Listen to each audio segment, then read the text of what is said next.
మూడు రాజధానులు అనేటటువంటి పాయింట్ నుంచి ఇవతలకి తేగలిగాం. ఒక్క రాజధాని చాలన్న వైపు తేగలిగాం మనం సైకలాజికల్గా. మూడు రాజధానులు అనేది ఉత్తుత్తి మాట.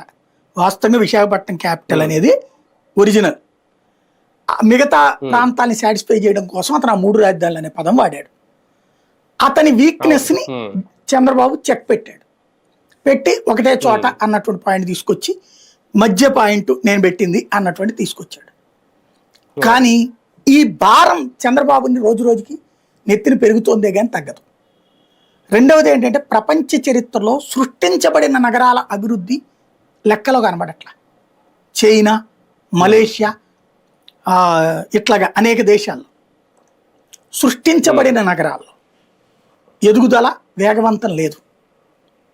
ఇప్పటికీ చైనా కట్టిన నగరాలు డెత్ సిటీస్కి అట్లాగే ఉన్నాయి.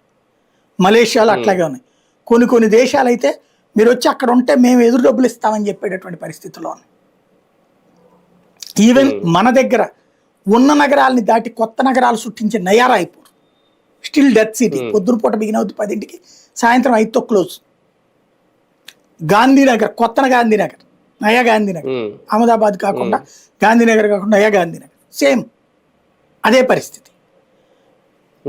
అంటే యాక్టివిటీ ఉండదు అక్కడ. పొద్దునపూట వెళ్తారు, సాయంత్రం వచ్చేస్తారు. అదే పరిస్థితి ఇప్పుడు రేపు రాజధానికి రాకుండా ఉండాలంటే ఏం కావాలి? యాక్టివిటీ కావాలి. అక్కడే జన నివాసం ఉండాలి. అక్కడే జన నివాసం ఉండాలంటే అక్కడికే